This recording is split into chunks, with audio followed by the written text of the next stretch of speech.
¿Qué tal? Muy buenas noches, amigos, y bienvenidos a Castilla y León Televisión. Bienvenidos un martes más a Espacio Abierto. Hoy es 28 de diciembre, este es el último programa de este curso, de este 2010, y no va a haber lugar para la inocentada y sí, como de costumbre, para el debate, la tertulia y el coloquio. Y además, como del curso se trata, lo vamos a hacer, o hemos procurado por lo menos plantearlo, para acabar el curso con un buen sabor de boca. Esta noche vamos a hablar de los excelentes, en concreto de los sobresalientes resultados de los estudiantes de Castilla y León, en concreto los estudiantes de 15 años, en ese prestigiosísimo informe, que además es un informe planetario, planetario siempre entre comillas, de educación, que ha dejado muy pero que muy bien y en muy buen lugar a Castilla y León. Y para hablar de este informe, de Informe PISA y de esos resultados, esta noche nos acompañan Luis López, que es profesor del Colegio Margarita Salas de Arroyo de la Encomienda. Luis, buenas noches. Hola, buenas noches. Bienvenido, gracias por estar con nosotros. Muchas gracias. También nos acompaña el que yo digo que es una de las personas que más sabe, yo digo que es el que más sabe de educación de Castilla y León, es el viceconsejero de Educación de la Junta de Castilla y León, del Gobierno regional, es Fernando Sánchez Pascuala. Fernando, buenas noches. Muy buenas noches. Bienvenido. Muy amable, gracias. Y gracias por acompañarnos. Un placer. Como de costumbre. También está un habitual de las tertulias de Castilla y León Televisión, buen amigo. Él domina más todo lo que tiene que ver con el ámbito universitario, es catedrático de Biología Molecular de la Universidad de Salamanca, desde allí ha venido y nos acompaña también esta noche, es José Ramón Alonso. José Ramón, buenas noches. Buenas noches, Eduardo. Gracias por estar con nosotros. Encantado de estar una vez más aquí. Como de costumbre. Gracias. Y no desde Salamanca, sino desde otro punto también alejado de la comunidad, en concreto desde Ponferrada.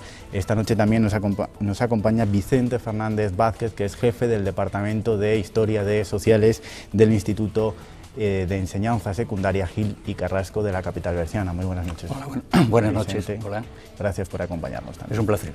Bueno, pues lo primero, como de costumbre, es contextualizar, acercarnos, aproximarnos de una manera didáctica y pedagógica a eso que se llama Informe PISA a través de los datos, a través de la fotografía que, como todas las semanas, nos acerca nuestra compañera Leticia Sánchez en nuestro informe.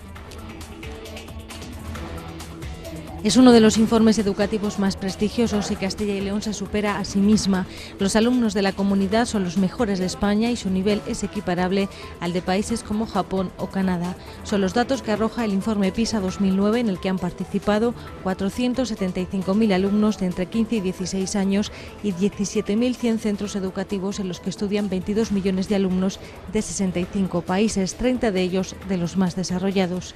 1.515 alumnos de 51 centros de Castilla y León han pasado el examen y con sobresaliente. 511 puntos de media obtiene Castilla y León en los puestos de cabeza, junto con países como Finlandia, Corea del Sur, Japón o Canadá, y por delante de las puntuaciones obtenidas en Alemania, Reino Unido, Francia, Estados Unidos, Suecia o Portugal. 511 puntos, 26 más que la media española. Castilla y León es la número 1 en educación en España, por delante de Navarra, La Rioja, Madrid, Aragón, País Vasco y Cataluña, comunidades de la mitad norte peninsular con mayor puntuación. En la parte media, Asturias, Cantabria y Galicia, y por debajo, cuanto más al sur, Murcia, Andalucía, Baleares y Canarias, que obtienen los resultados más bajos junto con Ceuta y Melilla. Solo 3 comunidades, Valencia, Castilla-La Mancha y Extremadura, no se han sometido a la prueba. Un test para 3 disciplinas: ciencias, lectura y matemáticas. La nota más alta para Castilla y León en ciencias obtiene en 2009 516 puntos, 4 menos que hace 3 años, pero de nuevo encabeza por delante de La Rioja, Navarra o Madrid. 514 saca en matemáticas, muy lejos de la media española, que se sitúa en 483, y en primer lugar por delante de Navarra y País Vasco. La menor puntuación en comprensión lectora, donde sin embargo la comunidad obtiene los mejores datos de los 3 informes PISA en los que ha participado. 503 puntos, número 1 con Madrid y por encima de Cataluña y La Rioja. La media nacional es de 481 puntos en esta disciplina. Las chicas disfrutan más con la lectura y obtienen de media 29 puntos más que los alumnos varones. pero ellos son mejores en matemáticas y en ciencias. Por niveles de rendimiento, los datos se dividen en 6 y Castilla y León tiene el mayor porcentaje de alumnos en los más altos y el menor porcentaje en los más bajos. En los niveles 1 y -1, los alumnos con peores datos, España tiene un 18,2%, Castilla y León un 11,4% en ciencias. En matemáticas, el porcentaje de alumnos en los niveles más bajos es de un 23% en España, un 15,4% en Castilla y León. Mismo porcentaje de alumnos que la comunidad obtiene en los mejores niveles, el 5 y el 6, con cifras similares a las que presentan países como Japón. En el histórico de PISA, 4 ejercicios, 2000, 2003, 2006 y 2009, España mantiene sus resultados en valores inferiores a los países de la OCDE, 10 puntos por debajo en lectura, 15 por debajo en matemáticas y 12 en ciencias. Castilla y León, a pesar del ligero retroceso este año en ciencias, mantiene su progresión al alza y mejora sus datos, sobre todo en lectura, donde pasa de ocupar el 6º puesto al primero, ganando 25 puntos. El suspenso para España viene en parte por el porcentaje de alumnos repetidores en cuarto de la ESO, el 36% de los 27.000 alumnos que pasaron el examen. Del sobresaliente al suficiente, ¿qué falla en el sistema educativo español? Bien, pues ahí están los datos. La primera pregunta es para el viceconsejero de Educación de la Junta de Castilla y León. Estos datos que nos dejan también, hemos visto la fotografía fija, ¿son una casualidad o cuál es la pócima del éxito? Bueno, no creo que sea exactamente una pócima, porque es el sistema educativo financiado con fondos públicos en Castilla y León, al que acuden pues, el 100% de todos los chicos, pues es una organización compleja, muy grande, donde participan más de 35.000 profesionales de manera activa, y yo creo pues lo que hay es un orden, unos cauces a través del cual hay circular, y luego todos los agentes que funcionamos pues intentamos cumplir y cumplimos con los objetivos que cada uno tenemos. Es decir, somos una organización pues que en cierta medida yo diría que está bastante bien engrasada. Para el resto de los componentes de la mesa, ¿hay que estar satisfechos o siempre se puede mejorar? Hombre, yo creo que los resultados están ahí. Puede haber matizaciones de cualquier tipo, pero yo creo que en el día de hoy sobra, ¿no? Porque los resultados son clarísimos. Y evidentemente el reto es mejorar siempre, y sobre todo cuando hablamos de educación, ¿eh? Sobre este particular y sobre la mejora supongo que habrá después ya a lo largo de la sesión momentos para destacar, pero yo quisiera subrayar un dato que ahí nos ha hecho referencia, nos ha recogido, y es que esto no obedece, yo creo, a ninguna casualidad, sino que es el fruto de un trabajo bien hecho por toda la comunidad educativa, porque hay que tener en cuenta que desde el 2003 que se presenta Castilla y León hasta hoy, o sea, en 3 ocasiones, 2003, 2006 y 2009, siempre los resultados han ido superando, o sea, hacia arriba, ¿no? Con lo cual no es ya casualidad, la casualidad es de un día, cuando ya resulta que en un plazo de 10 años nos encontramos con esta evolución positiva, creo que ya podemos hablar de algo consolidado, ¿no? José Ramón. Yo tampoco creo que haya casualidades en esto. Yo creo que hay un trabajo continuado por, como ha dicho Fernando, por una comunidad muy grande, por muchos profesores implicados, equipos de dirección, las autoridades políticas también, y creo que una de las cosas en la que nuestra comunidad autónoma es superior a la media, sin duda, es en el sistema educativo. Yo creo que eso se refleja en este estudio, que yo creo que ha sido una magnífica noticia y que debe ser no para dormirse, sino al contrario, ¿no? Un espaldarazo para seguir trabajando y en la misma dirección. Evidentemente esta no es la meta, pero está claro que sí se está trabajando en la buena dirección, que hay que seguir trabajando, que creo que sí se están dando pasos importantes en esta línea y que bueno, el trabajo de todos sí que se está obteniendo unos frutos que afortunadamente pues están dando la razón a quienes trabajamos en el sistema educativo en Castilla y León, los que estamos a pie de obra y los que están por encima, que están marcándonos un poco la línea de trabajo. Yo no sé si se puede aplicar aquí lo difícil no es llegar, sino mantenerse, se puede aplicar en la educación, en este contexto en concreto, pero en el caso de que se pueda aplicar, ¿dónde está el mayor margen de mejora? Bueno, yo creo que el informe sobre todo presenta 2 déficits para Castilla y León que tienen que ser nuestros objetivos de futuro. A mí particularmente es lo que más me preocupa. Por un lado, los alumnos repetidores, aunque es verdad que los alumnos repetidores en Castilla y León podríamos decir que son buenos alumnos repetidores, es decir, los alumnos repetidores de Castilla y León son los que sacan la mejor puntuación, sean que han repetido una vez o sea que han repetido 2 veces, son los que sacan la mejor puntuación y son los que, no ya porque lo diga el informe PISA, sino por otros datos, los que al final más titulan. Es decir, que la repetición se utiliza como un instrumento pedagógico de mejora. Aún así, la repetición es una lacra después del fracaso escolar.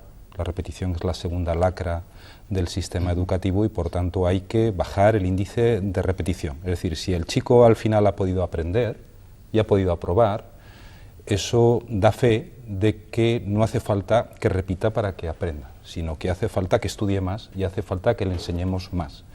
Yo creo que lo que hay que hacer es enseñarle más en el año natural, no hace falta que consuma años siguientes, porque esos años siguientes los tiene que consumir aprendiendo otra cosa. Yo creo que esa vendría a ser un poco de cara al futuro nuestro objetivo y luego conseguir las tasas de resultados que tienen pues, en los países más avanzados de Europa. Yo creo que aquí no cabe el mantenerse. Si el objetivo es mantenerse, es renunciar a la mejora y por tanto es ir para atrás. Sí, pero enlazando con lo que has dicho, yo creo que evidentemente es un fracaso hablar de esos resultados, de fracaso escolar en los repetidores, pero la clave está en la prevención, ¿eh? Y los que trabajamos en medias nos damos cuenta de que a veces es muy difícil ya prevenir con chicos que vienen muy mal, con capacidades de lectura y competencias mínimas, y por lo tanto el tema debe de ir a las etapas anteriores, primaria, incluso infantil, cuando ya estamos hablando de una escolarización de la etapa infantil. Ahí es donde hay que invertir. Yo creo que hay comunidades ahí que sí, aunque Castilla y León en estos momentos está ahí, arriba, ¿no? Pero, por ejemplo, en País Vasco creo que llevan invirtiendo en prevención unos cuantos años y los resultados están ahí, de tal manera que han pasado, si no me equivoco, de un porcentaje de fracaso escolar de sobre el 30, superando el 60%, más o menos al que hay en Castilla y León, pues lo han reducido a la mitad, a un 15%, ¿no? Con medidas preventivas, ¿no? Y por ahí debe ser uno de los caminos, yo creo que de la mejora. La comunidad es complicada, pues es una comunidad muy grande, de mucho tamaño, difícil de llegar, es muy diferente la zona rural, colegios unitarios, escuelas unitarias, con colegios bueno, pues, de unas dimensiones bastante grandes, y entonces todas estas medidas son complicadas. Lo que sí está claro es que todo el trabajo que se haga, tanto en la educación infantil como en la educación primaria, evidentemente tiene que redundar luego en la educación secundaria y el bachillerato. Entonces, yo creo que efectivamente es una de las bases fundamentales los esfuerzos que se hagan en los niveles más bajos para conseguir luego los objetivos mejores en los niveles de enseñanza secundaria y superior. Bueno, yo creo que, aparte de esa satisfacción que decíamos antes de las buenas noticias, hay que recordar que como país no estamos bien. Entonces yo creo que Castilla y León tiene una posición de privilegio dentro de España, pero España no está en el sitio que le corresponde. Si no recuerdo mal las cifras, era que de los 34 países de la OCDE estamos en el puesto 26. Cuando muchas veces presumimos de estar entre los 10 países del mundo, pues lógicamente ese no es nuestro sitio. Entonces yo creo que dices, bueno, la referencia en Europa siempre ha sido Finlandia. Finlandia, enlazando con lo que se hablaba antes por Vicente y por Fernando de repetidores, tiene un 5% de repetidores, o sea que es una quinta parte o menos de lo que tenemos en nuestro país. Y por otro lado, dices, quien ha conseguido el primer puesto en el informe ha sido Corea del Sur, y en Corea del Sur lo que hay es un refuerzo social por la educación como yo no he conocido en ningún otro país. O sea, los padres se vuelcan en que sus hijos mejoren sus calificaciones, pelean por entrar en las mejores universidades, es decir, consideran la educación la labor más importante de la familia, y yo creo que es algo que quizá debemos recordar también. ¿Qué se puede copiar para mejorar? Por ejemplo, de modelos como el finlandés, que está en boca de todos, que normalmente, incluso en la propia boca de los medios, al margen de lo que es PISA, o del modelo coreano, por ejemplo, que apuntaba José Ramón. Sí, bueno, primero hay que tener en cuenta de que Finlandia es una sociedad muy homogénea. Esto es un aspecto importante. Esto no lo digo ni como una virtud ni como un defecto, sino simplemente como algo descriptivo. Es una sociedad muy homogénea, con un nivel sociocultural alto y muy homogéneo. Pero yo creo que hay dos aspectos a destacar. Uno sería el gran nivel de expectativa que los padres tienen sobre sus hijos. Es decir, todos los padres están convencidos de que sus hijos al menos van a ser como ellos o más. Por cierto, esto también era una expectativa que hasta hace poco también existía en España, ¿de acuerdo? Es decir, los desclasamientos socioeducativos se producen en España desde hace poco tiempo, donde los hijos están empezando a alcanzar niveles socioculturales y socioeconómicos más bajos que lo que tenían los padres. Esto es una novedad en España. Entonces, yo diría, una de las cosas de Finlandia, esto. Y el segundo aspecto de Finlandia, que yo creo que debería ser para nosotros a imitar, es que el hecho de dedicarse a la profesión de educar, ser profesor, ser educador, dedicarse a enseñar a los demás, en Finlandia tiene un gran prestigio social. Y por tanto, al tener un gran prestigio social, mucha gente quiere acceder. Al querer mucha gente acceder a menos plazas de las que hay, se produce pues, un proceso de selección natural, con lo cual los profesores del sistema educativo finlandés pues, son unos profesores de alto nivel de cualificación, porque ya su entrada en el proceso de formación para profesores ha habido una criba previa. Como además tienen un gran interés por ese desempeño profesional, luego las cargas académicas de la universidad para ser profesor en Finlandia pues también son altas, con lo cual el nivel profesional también es muy alto. Yo creo que la combinación de la gran expectativa de los padres y el alto nivel de cualificación profesional de los profesores pues es un cóctel que casi digamos que al final trae pues la perfección educativa. Sí, sobre este particular yo quisiera señalar que yo creo que es muy difícil copiar así sin más, no es como cuando estamos delante de un ordenador que cortas y pegas, evidentemente son situaciones tan distintas que es muy difícil interpolar, ¿no? Por ejemplo, cuando hacía referencia a la situación de Castilla y León por encima de la media de España, que es innegable, pero hay que tener en cuenta que también aquí en Castilla y León hay dos circunstancias que son que hay que tener presente, ¿no? Una es, por ejemplo, pues la calidad o la importancia que ha tenido la cultura en Castilla y León, no voy a decir de siempre, pero quizás del siglo XVIII, a través de las preceptorías del XVIII y XIX, las escuelas fundadas en casi todos los pueblos había, el nivel, por ejemplo, yo conozco más León, de la provincia de León, dentro ya incluso en el franquismo, a lo largo del siglo XXIX, estaba por encima del resto del país. O sea que hay una tradición de la cultura y eso es importante, mientras que en otras comunidades no la hay tanta. Y después también hay que tener en cuenta otro aspecto, a mí me parece fundamental, que es que el sistema productivo pues, de Castilla y León pues, no ha facilitado el abandono de muchos muchachos en edad escolar, cosa que sucede en otras comunidades de España, ¿no? Por lo tanto, yo creo que igual tenemos que sacar pecho de lo que hay, pero comparar nos llevaría a una situación, un debate muy distinto.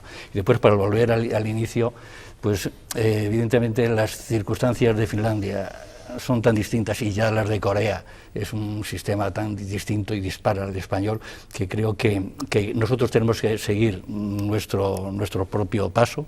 Ellos siguen ahí, será un referente sobre todo Finlandia, no disponemos de los medios de Finlandia y después de la situación que se vive en Corea, ¿no? Por lo cual yo creo que este camino que se ha iniciado con reformas por parte de la administración en cuanto a gestión de recursos, planes de mejora, yo creo que en esa línea hay que seguir. El profesorado es fundamental, la motivación y después los padres evidentemente con esa valoración del profesorado, ¿no? Entonces tenemos que seguir nuestro camino y al margen quizás de los caminos de los demás. Desde mi punto de vista creo que hay una cuestión muy importante y es el tema de la formación del profesorado y de la selección. Ahí son dos pilares fundamentales. Es verdad que Finlandia, bueno, pues el hecho de que esté tan valorado permite hacer una selección dentro de lo que puede considerarse lo mejor en cuanto a capacitación profesional. Y aquí sí que hay unos cambios que entiendo a nivel nacional que serán muy difíciles de hacer, pero que en algún momento a lo mejor hay que acometer, ¿no? El hecho de que los directores no tengan ni voz ni voto a la hora de seleccionar el profesorado, que va a ser el profesorado que va a formar el equipo, o incluso el hecho de que los perfiles de esos profesores que llegan vienen ya con ello y no se puede seleccionar. Es una cuestión importante. Por otro lado, el hecho de que los profesores tengan su responsabilidad también asumida, que es una cuestión fundamental en estos momentos, el hacerlo bien o el hacerlo mal, no hay una asunción de responsabilidades más allá de que puedas tener, bueno, pues una pequeña llamada de atención, ¿no?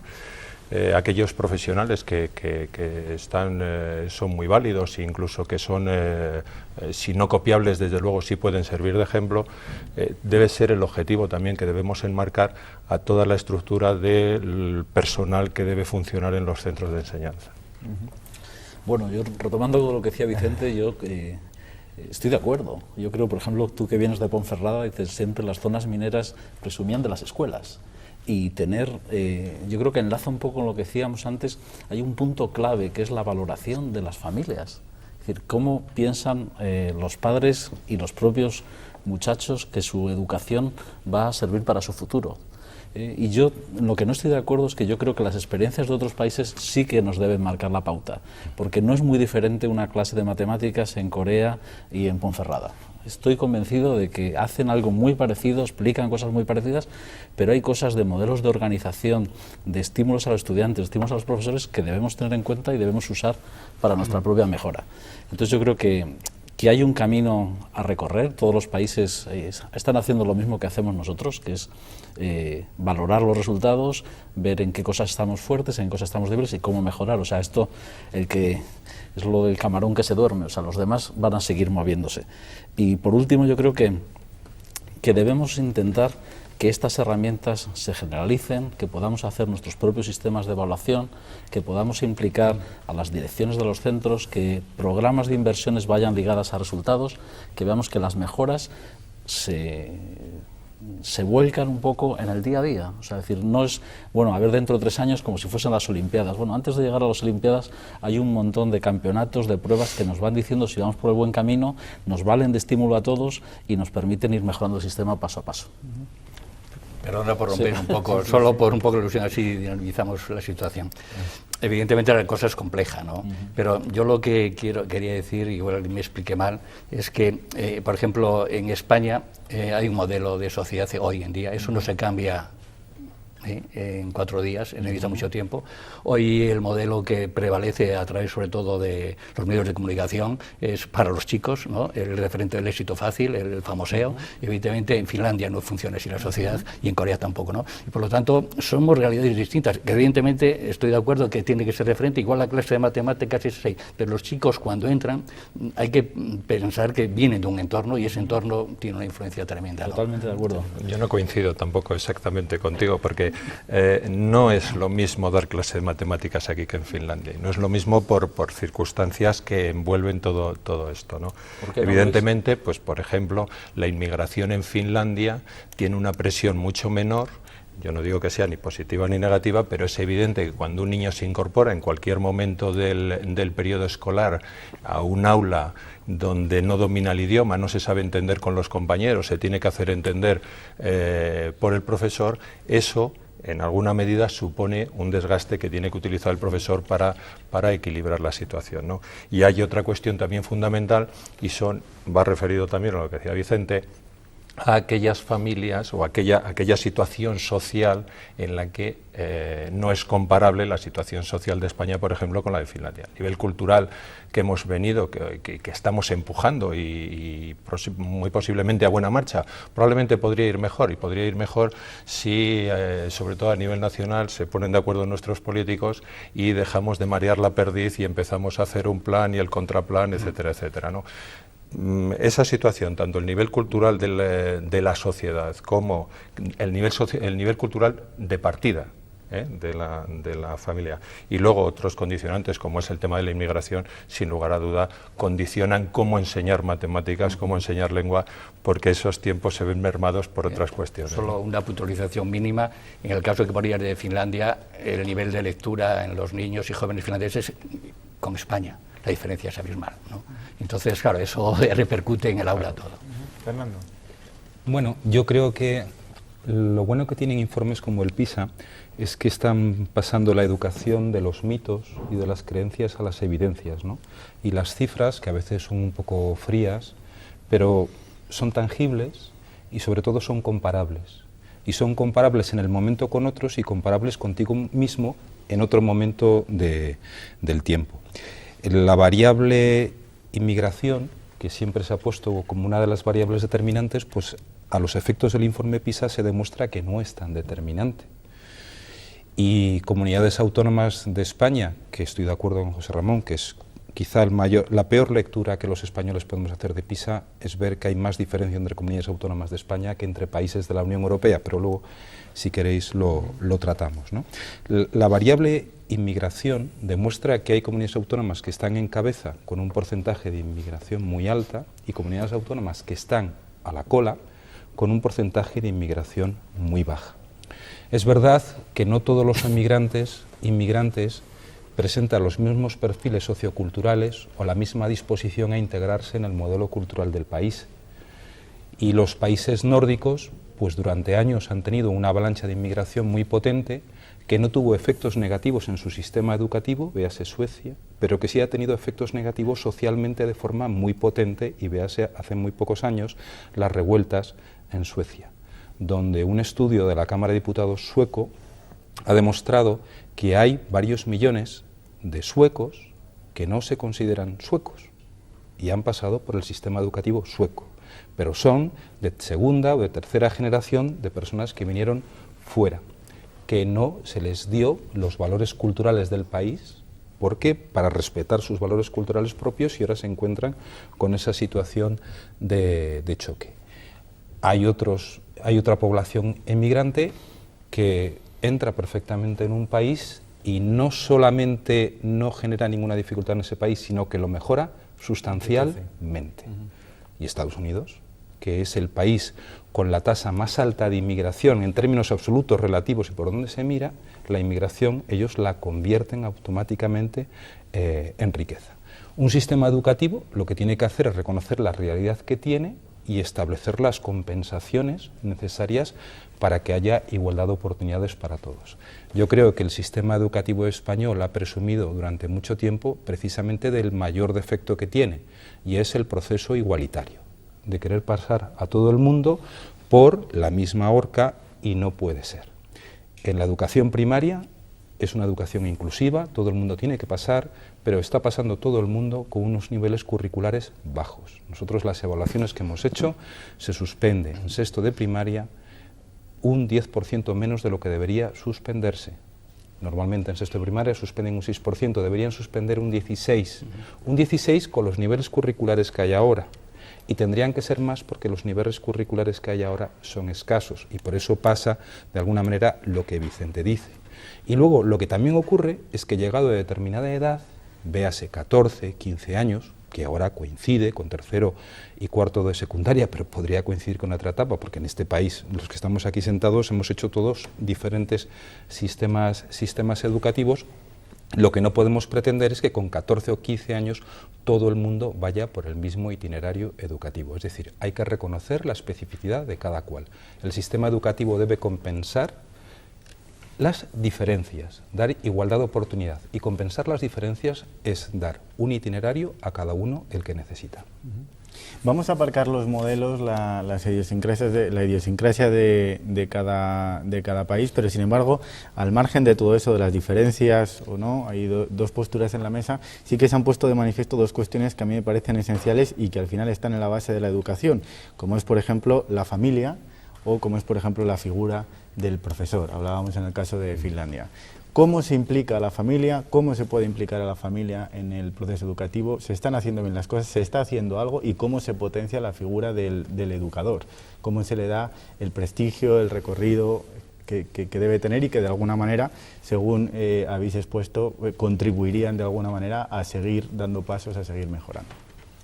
Bueno, por un lado, yo creo que en esto estamos de acuerdo todos, la valoración positiva del profesor, ¿no?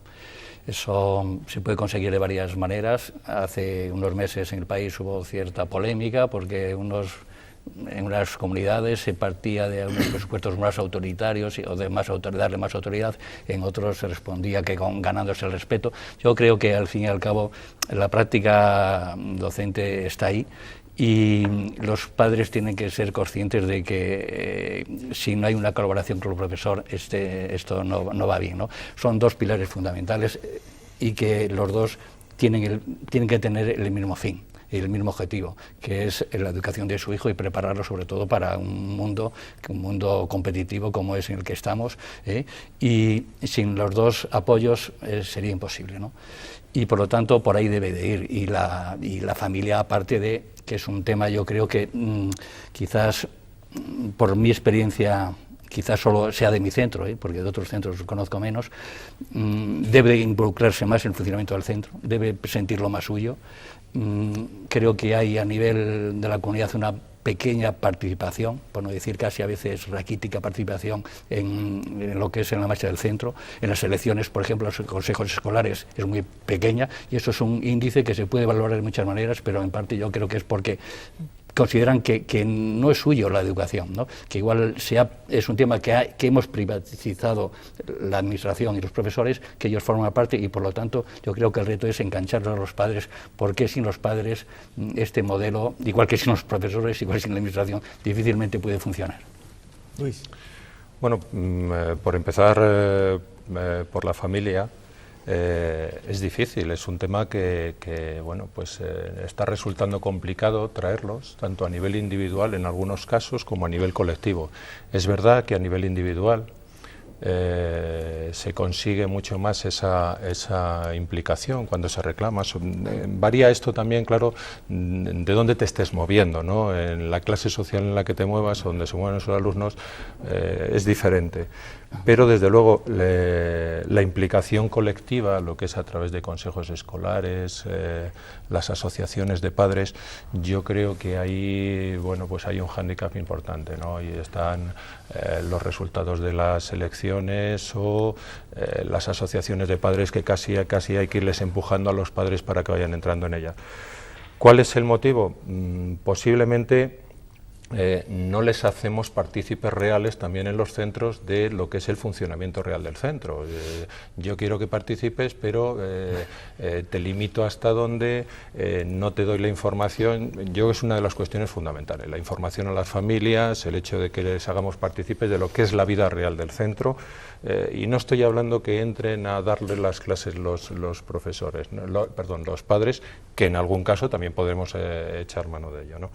Y luego, por parte del profesorado, pues hay unas cuestiones fundamentales de cara a que sea valorado por la sociedad, ¿no? Hay una cuestión de autoridad que desde mi punto de vista es importante, que hay que ganar esa autoridad, y en estos momentos se están dando pasos importantes.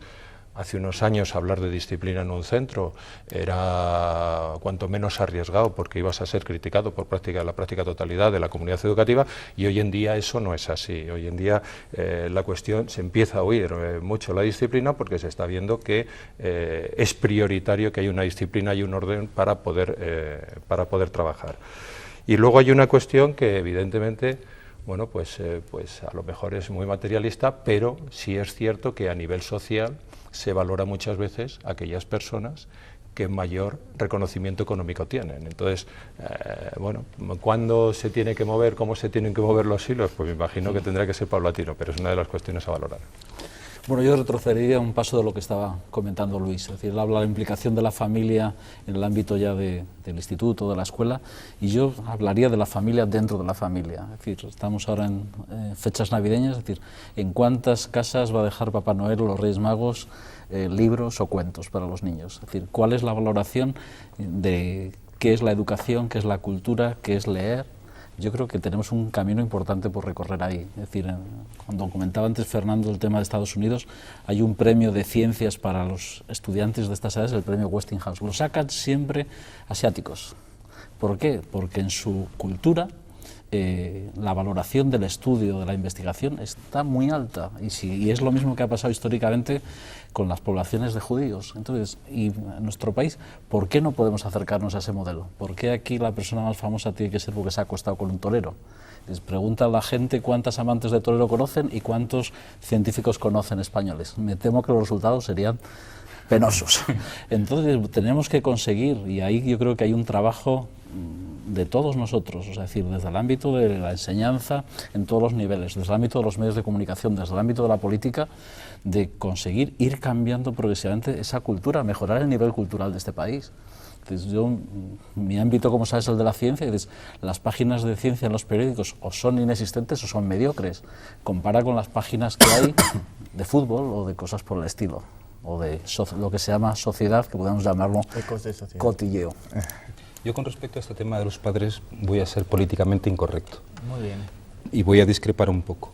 Yo creo que uno de los grandes problemas, es evidente que los padres en términos generales tienen una gran valoración por la necesidad de educación para sus hijos, y creo que tienen un cierto desenfoque de cómo tienen que operativizar ese gran valor, es decir, cómo tienen que establecer la alianza con los profesores. Pero creo que en España ha habido dos problemas muy serios. Uno, la confusión de la instrucción con la educación. Es decir, ha habido un momento en que el Estado ha querido hacer patrimonio de la educación de los ciudadanos, es decir, que se educaba en las escuelas. Es verdad que, a diferencia de otros países, no han sido los ciudadanos los que han creado el sistema educativo, sino que se ha creado a través del Estado. Es decir, no ha sido la iniciativa privada la que ha creado las escuelas en España. Es verdad que antes de existir un sistema de instrucción pública, tampoco hace mucho, porque el sistema de instrucción pública en España pues tiene unos 125, 130 años, no tiene más, y ahí antes había pues algún interés de algún ayuntamiento, entidad pública también, y de la Iglesia Católica en este caso concreto, por las cosas hay que decirlas como son. Y luego llega un momento en que el Estado, sí, llega a la conclusión de que es necesario extender la formación, porque si no, pues éramos un país de personas pues analfabetas. Pero es el Estado el que toma la decisión. Y toma la decisión de crear la instrucción pública. Y de hecho los ministerios se llaman de instrucción pública. Y no tiene que ver ni con la derecha ni con la izquierda, sino con el concepto. Y luego llega otro momento en que el Estado decide que la instrucción pública no es solamente adquirir conocimientos, sino transmitir valores. Y por tanto, llega un momento en que establece la patrimonialización de la educación. Y los padres, ante la ofensiva del Estado tan potente, se retiran. Y se retiran de su papel. ¿De acuerdo? Yo creo que ese es un problema. Y luego, curiosamente, ante esta postura del Estado de que la escuela debe educar al completo al niño, de la cual discrepo totalmente, lo debe instruir y le debe introducir determinados valores, pero hay otros que desde luego la escuela no tiene por qué introducirla al niño. Serán los padres o será lo que tenga que ser. Véase la televisión, ¿de acuerdo? O lo que tenga que ser, porque lo va a hacer igual. Pero luego, paradójicamente, les decimos a los padres, no que tienen que participar obligatoriamente en el proceso educativo de sus hijos, y que cuando un niño suspende es obligatorio ir a hablar con el tutor, y cuando un niño suspende es obligatorio establecer un contrato con el colegio de cuántas horas va a estudiar el niño. No les decimos eso, les decimos que ellos van a participar en el gobierno de los centros. Y creamos unos entes que se llaman consejos escolares, donde se aprueban los presupuestos del centro. Y yo me pregunto, ¿los padres tienen que aprobar el presupuesto de un centro? ¿Aprueban el presupuesto de un hospital? Los padres tienen que participar en el proceso educativo de sus hijos. Entonces yo creo que esta paradoja y esta ofensiva del Estado de que debe hacer el patrimonio de la formación de los ciudadanos trae estos efectos. Por tanto, yo creo que la escuela tiene que tener pretensiones más modestas. Nadie debe pretender que la escuela haga ingeniería social, ¿de acuerdo? Y desde luego a los padres hay que atraerles al colegio, no a participar en el gobierno de los centros, que para eso hay profesionales, sino hay que atraerles al colegio a participar en el proceso educativo de sus hijos. Me gustaría retomar una pregunta que antes ha expuesto alguno de vosotros y que me parece tremendamente interesante, que también de alguna manera en ocasiones resulta un tanto recurrente desde el punto de vista mediático y que PISA ha vuelto de nuevo a poner sobre la mesa, y es cómo es posible que haya más diferencias en esta España de las autonomías, en estos datos, de alguna manera se pongan más de manifiesto las diferencias entre comunidades autónomas dentro de España que las diferencias que existen con otros países de la Unión. José Ramón.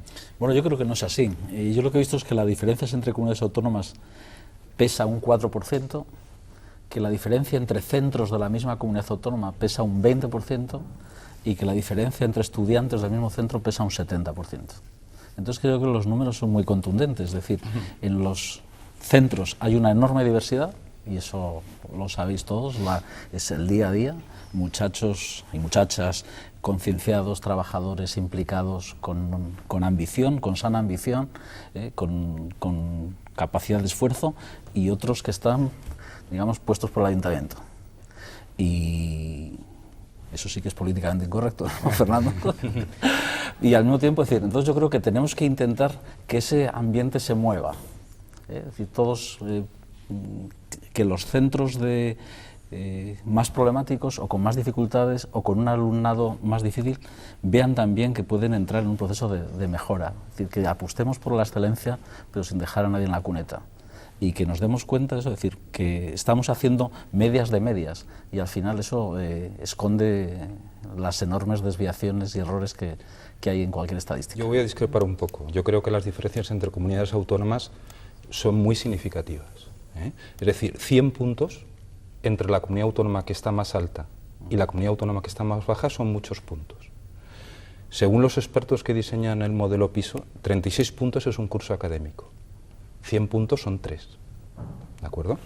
Y luego, y esa es una realidad.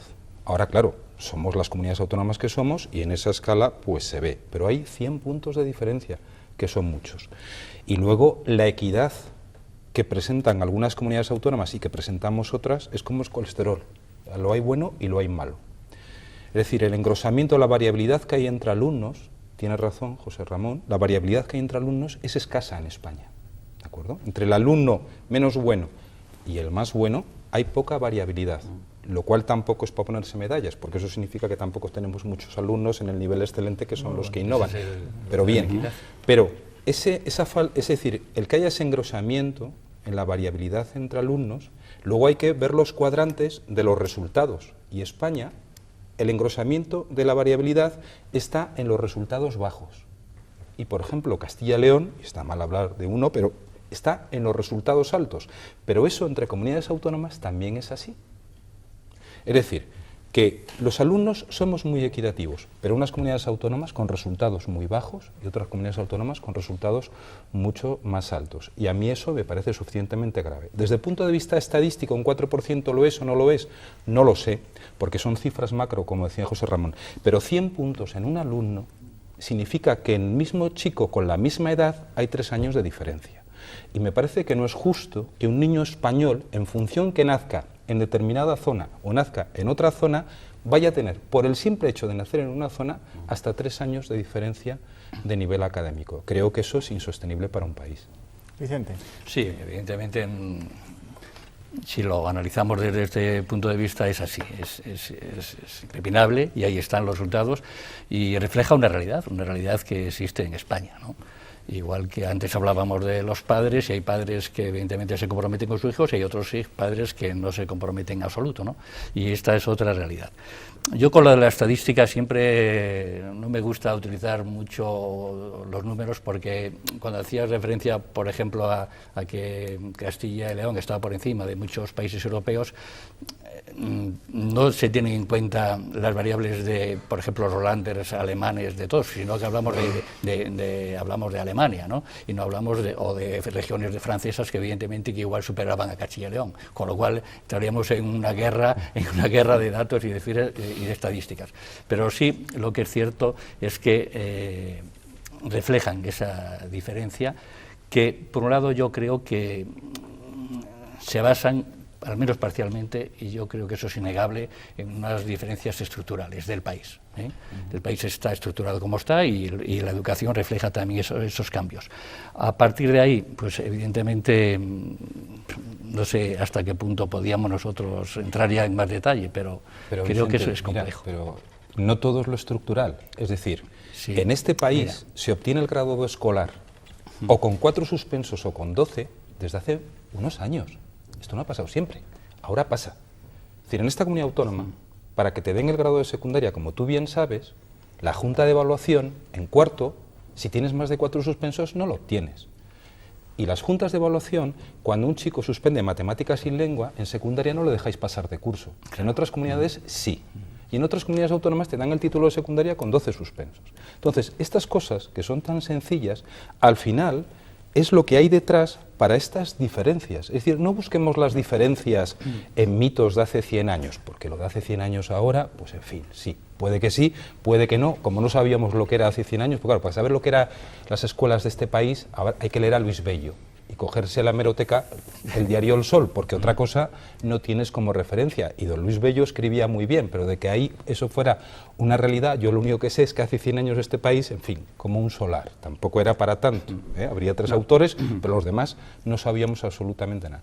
Entonces, a mí me parece que hay cuestiones, tomas de medidas de carácter coyuntural, que lo que requieren es la voluntad política de querer hacerlo. Y de decir, mire usted, en este país no se va a permitir que nadie obtenga el graduado escolar, el grado de secundaria, que es el primer título que da el Estado, con 12 suspensos acumulados en 4 años. Y punto. ¿Cuántos se pueden tener? ¿4 razonable? Pues no lo sé.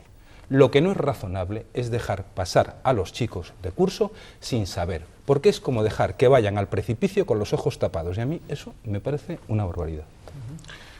Bueno, yo antes mencionaba ya algo, y el tema de la estabilidad del sistema, ¿no? Es una de las cuestiones fundamentales. La estabilidad del sistema educativo es una de las cuestiones, desde mi punto de vista, básicas, y hay una cuestión también fundamental. Hay que reducir el margen de maniobra de las comunidades autónomas. Lo que no puede ser, efectivamente, es que cada comunidad autónoma legisle con un margen de maniobra amplísimo, y esto suele ser una de las cosas que tampoco gustan, porque en cuanto hablas de las autonomías parece que estás restando poder a los gobiernos autónomos, pero es una realidad. Y en estos momentos la realidad es lo que comentaba Fernando, que cada comunidad está con un margen de maniobra enorme y que puede dejar pasar a un niño pues en las condiciones que acaba de comentar. Y eso, evidentemente, tiene que marcar la diferencia de resultados.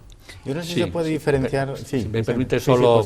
Yo al principio ya he reconocido que evidentemente en estos resultados tienen mucho que ver, por ejemplo, la gestión que ha hecho la Junta de Castilla y León. Y eso es evidente. Voy a poner dos ejemplos. O sea, igual que puedo decir otras cosas de esto. Por ejemplo, la ley de abstención. O el plan de abstención. Yo me parece que eso es positivo. Hay otras comunidades donde evidentemente no existe este plan, y el niño que está en Valencia, por ejemplo, cuando viene el mes de, vamos a decir que es emigrante o no emigrante, pero sobre todo los emigrantes, cuando llega el mes de abril ya se van de clase y no pasa nada. Aquí últimamente, yo te digo por mi centro y por centros que conozco, el Gil Carrasco, el Europa y tal, en Ponferrada, por ejemplo, pues que evidentemente ahí está el niño. El niño que andaba por la calle se va a buscar y está. Y eso antes no pasaba. Y evidentemente eso hace que los resultados sean mejores. O lo que ha sido a veces no comprendida o mal definida, la ley del éxito escolar. Pero dato, por ejemplo, muy reciente del éxito escolar, yo creo que es algo que se ha puesto de manifiesto, y eso contribuye a que esas diferencias existan en otras comunidades que no lo pongan. Datos concretos de ahora mismo. Aplicando la ley del éxito escolar de una manera no legalista, por decirlo de alguna manera, con los chicos que presentan problemas de aprendizaje, bueno, pues ya hay algunos centros, por ejemplo en Ponferrada, que han empezado desde el principio de curso a trabajar con horarios fuera de extraescolares, ¿no? ¿Cuál ha sido el resultado? Que el año pasado, y estoy haciendo referencia, por ejemplo, a datos, no de centros, sino para que veáis que no lo llevo al mío, sino a otro, que es el Europa, el Instituto Europa, donde en el curso pasado, en la primera evaluación, hubo un porcentaje de alumnos que aprobaban todo, le quedaba una o le quedaban dos, del 30%. Pues este año y hace igual un día o menos de un día, pues resulta que han ya hecho la estadística y el porcentaje es de 46%. Y evidentemente eso es ahí, por eso digo, yo no... Pero al margen de estas reformas y la gestión que se está haciendo y el trabajo de los profesionales de la enseñanza que está ahí, yo creo que también hay otras medidas que son estructurales y están ahí, porque y hay una inercia. Entonces, bueno, pues no se trata de que todo el mundo tenga yo solo la razón, sino que yo creo que hay que combinar una cosa con otra, y la realidad es compleja, porque la vida es compleja, ¿no? Entonces, y entre unos y otros, pues el caso es ir avanzando. Y evidentemente las comunidades donde quizás no se han tomado esto como debieran, pues notan más este atraso. Mientras que aquí, evidentemente, en la Castilla y León, si no, yo creo que no se darían estos resultados. Y sobre todo lo que dije yo al principio de esa evolución del 2003, 2006, 2009, hacia arriba, porque no es coyuntural, ya tampoco vamos a decir estructural, pero está ahí presente, ¿no? 30 segundos, una pregunta para Fernando Sánchez Pascual y para José Ramón Alonso. ¿Para cuándo estos resultados van a ser extrapolables a la universidad, José Ramón? Bueno, ojalá la Universidad de Castilla y León. Sí, es decir, yo creo que hay un proceso de mejora continua, y eso es evidente, y que estamos compitiendo no solo con las universidades de nuestro país, sino internacionalmente. Y yo creo que hay muchas cosas que van mejorando. Lo que pasa es que son procesos como este mismo, no hay cambios drásticos, es un trabajo continuo y se van viendo los resultados. Y yo creo que ahí es la importancia de estas evaluaciones, es decir, de que tengamos cifras sobre las que fiarnos, de que podamos ver si las cosas, si los rendimientos académicos, si la producción científica, si el número de patentes estamos mejorando o no. Y entonces yo creo que eso tenemos que conseguir en el ámbito universitario, implicar a todos los sectores, igual que aquí lo hemos hecho. Probablemente con muchachos y muchachas de 20 años tiene menos sentido decir esa implicación de los padres, pero sin duda yo creo que también son importantes. Pero desde luego ellos, todos los niveles de actuación en la universidad, y como digo, es decir, ojalá, y yo quiero pensar que las cosas están mejorando en un momento que es muy complicado. Fernando, 30 segundos. Sí, bueno, yo ni es mi especialidad ni es mi competencia, ¿no? Pero yo sí quiero decir que, claro, yo lo deseo, es mi mayor deseo. Pero para ayudar al deseo, pues los que hacemos todos los que trabajamos en la educación escolar es intentar entregar a los alumnos en la mejor condición, porque como alguna vez le digo a algún compañero mío que trabaja en la universidad, tus alumnos no bajan del cielo, te los entregamos el sistema educativo escolar. Y por tanto los intentamos entregar en las mejores condiciones, y solamente puedo decir que en Castilla y León, mientras que la media de las pruebas de acceso a la universidad en España, la nota media ha ido bajando, en Castilla y León ha ido subiendo. Por tanto, lo que es la parte de la educación escolar, creo que intentamos hacer nuestro trabajo para que luego las universidades de Castilla y León también sean de las mejores del mundo. Muy bien, pues vamos a hacer una brevísima pausa para la publicidad. Regresamos rápidamente aquí, no se nos vayan, en Espacio Abierto con los titulares de este programa.